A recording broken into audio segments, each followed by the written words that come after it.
नमस्कार, आप देख रहे हैं कैपिटल टीवी बिहार। मैं हूं आपके साथ सृष्टि शाह। बिहार की राजनीति में दो तस्वीरें, एक मंच पर घमासान और दूसरी चुनावी मैदान में बनते बिगड़ते समीकरण।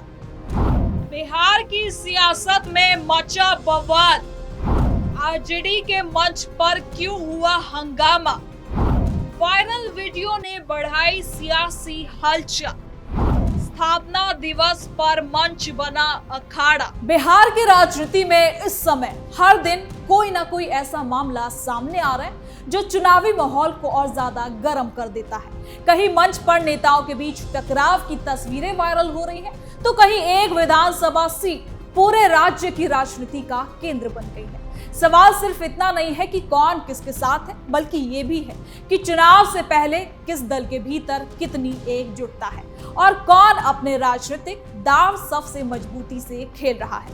राष्ट्रीय जनता दल के स्थापना दिवस कार्यक्रम में मंच पर हुआ विवाद अब सिर्फ एक वायरल वीडियो नहीं रह गया। इस घटना ने विपक्ष को आरजेडी पर हमला करने का मौका दे दिया है, जबकि पार्टी इसे एक घटना बताकर आगे बढ़ने की कोशिश भी कर रही है। दूसरी ओर बांकीपुर विधानसभा उपचुनाव ने बिहार की सियासत में नई बहस छेड़ दी है। प्रशांत किशोर की एंट्री, चुनावी एंट्री, महागठबंधन की रणनीति और बीजेपी की तैयारियों ने इस मुकाबले को बेहद दिलचस्प बना दिया है। आखिर मंच पर हुआ विवाद क्या सिर्फ एक संयोग था या संगठन के भीतर की खींचतान की छल?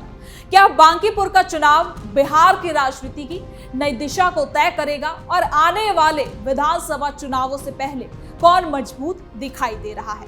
तो चलिए जरा विस्तार से जानते हैं क्या है ये पूरी खबर।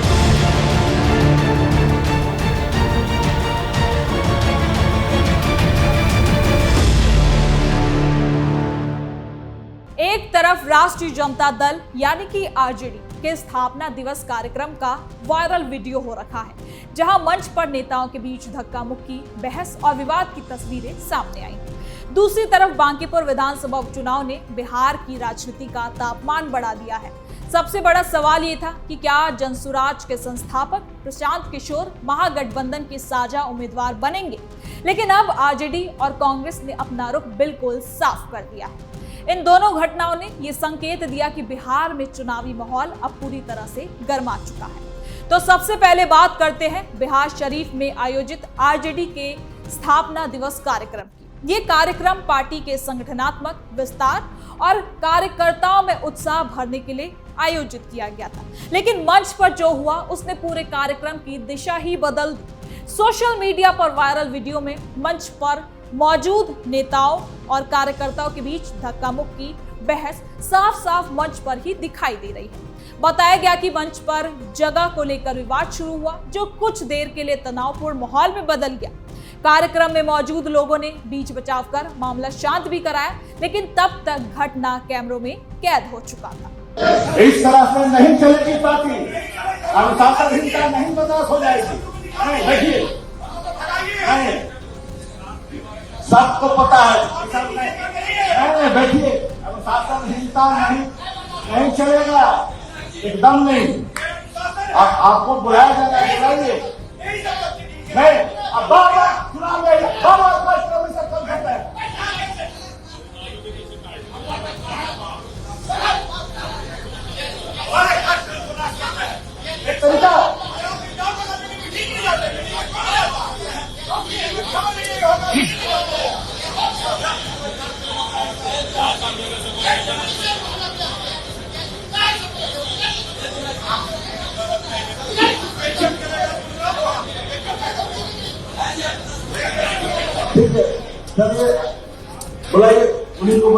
वीडियो सामने आते ही राजनीतिक गलियारों में चर्चा शुरू हो गई। विपक्षी दलों ने इसे आरजेडी के भीतर बढ़ती गुटबाजी का एग्जाम्पल बताया। बीजेपी और जेडीयू के नेताओं ने कहा कि जो पार्टी अपने मंच को व्यवस्थित नहीं रख पा रही, वो राज्य को कैसे संभालेगी। दूसरी ओर आरजेडी नेताओं ने इन आरोपों को खारिज करते हुए कहा कि बड़े कार्यक्रमों में इस तरह की छोटी मोटी घटनाएं होती रहती है और इसे बेवजह राजनीतिक रंग दिया जा रहा है। हालांकि राजनीति में तस्वीरें और वीडियो अक्सर बयान से ज्यादा असर डालते हैं और यही वजह है कि स्थापना दिवस का संदेश पीछे छूट गया और मंच पर हुआ ये विवाद, इसका वीडियो वायरल हो गया। चुनावी साल में ऐसी घटनाएं किसी भी राजनीतिक दल की छवि पर असर डाल सकती है, और जब उपचुनाव भी नजदीक हो, क्योंकि जनता संगठन की एकजुटता को भी नेतृत्व की क्षमता से जोड़कर जरूर देखती है। आपको बता दें कि आरजेडी के लिए ये कार्यक्रम संगठनात्मक मजबूती दिखाने का अवसर था।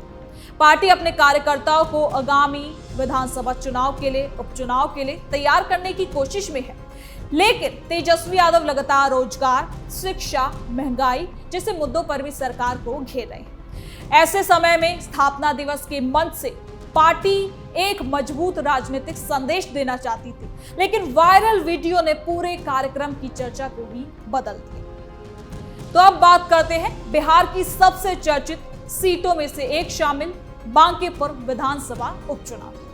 ये सीट केवल एक उपचुनाव नहीं रह गई, बल्कि इसे बिहार की भविष्य की राजनीति का सेमीफाइनल माना जा रहा है।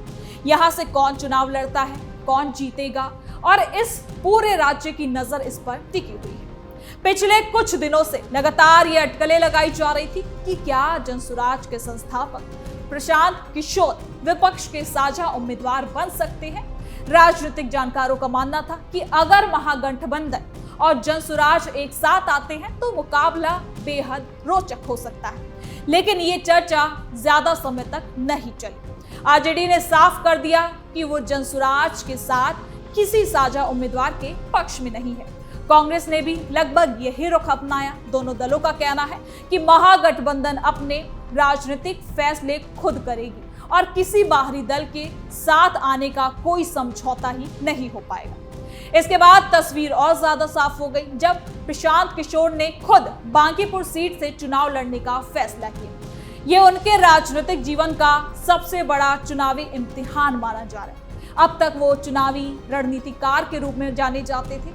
उन्होंने कई राज्यों में अलग अलग दलों के लिए चुनावी रणनीतियां भी बनाई, लेकिन अब पहली बार वो खुद जनता के बीच वोट मांगते नजर आए।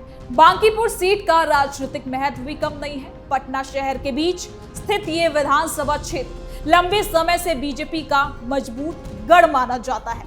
यहाँ शहरी मतदाताओं की संख्या ज्यादा है और चुनावी मुद्दे भी ग्रामीण क्षेत्रों से अलग होते हैं। रोजगार, ट्रैफिक, शिक्षा, स्वास्थ्य, व्यापार और शहरी विकास जैसे मुद्दे यहाँ के चुनाव में प्रमुखता से उठते हैं और खास भूमिका निभाते हैं। तो वहीं प्रशांत किशोर के मैदान में उतरने से मुकाबला त्रिकोणीय होने की संभावना अब बढ़ गई। एक तरफ बीजेपी अपनी सीट बचाने की कोशिश करेगी, तो दूसरी ओर महागठबंधन अपना उम्मीदवार उतारेगा। वहीं जनसुराज पहली बार किसी बड़े शहरी चुनाव में अपनी ताकत को आजमाएगा। अब इस पर राजनीतिक जानकारों का भी मानना है कि इस चुनाव का असर केवल एक सीट तक सीमित नहीं रहेगा।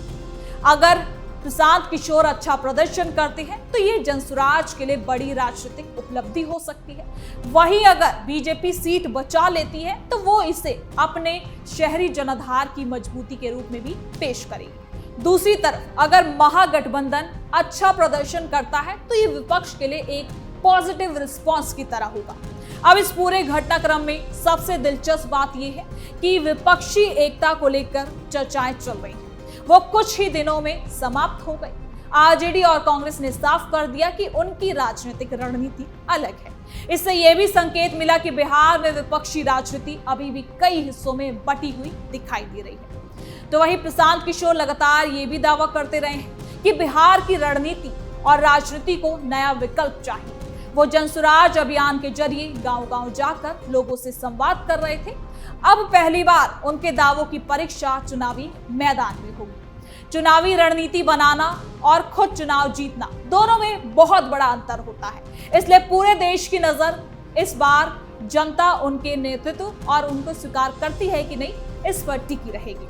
कुल मिलाकर बिहार की राजनीति इस समय दो अलग अलग तस्वीरों में बट चुकी है। पहली तस्वीर एक ऐसे मंच की है जहां संगठनात्मक कार्यक्रम के दौरान विवाद ने सुर्खियां बटोर ली, तो वहीं दूसरी तरफ चुनावी मैदान की है जहां नए और पुराने राजनीतिक चेहरे अपनी अपनी रणनीति के साथ जनता के बीच उतरने की तैयारी कर रहे हैं। अब आने वाले दिनों में बांकीपुर उपचुनाव केवल विधायक चुनने का चुनाव नहीं होगा, बल्कि ये कई बड़े सवालों का जवाब भी देगा। क्या बीजेपी अपना गढ़ बचा पाएगी? क्या महागठबंधन एकजुट होकर ये चुनौती स्वीकार कर पाएगा? क्या प्रशांत किशोर अपनी राजनीतिक पारी की सफलता से शुरुआत कर पाएंगे? और क्या बिहार की राजनीति में कोई नया अध्याय शुरू होने वाला है? इन सवालों के जवाब चुनावी नतीजों के बाद ही आएंगे, लेकिन इतना तो तय है कि बिहार की सियासत अब पूरी तरह से चुनावी मोड़ में आ चुकी है। हर बयान, हर बैठक, हर वीडियो और हर राजनीतिक कदम आने वाले विधानसभा चुनावों की दिशा को पूरी तरह से तय करेगा और उसमें खास भूमिका निभाएगा। तो फिलहाल के लिए इस खबर में इतना ही। देखते रहिए कैपिटल टीवी बिहार।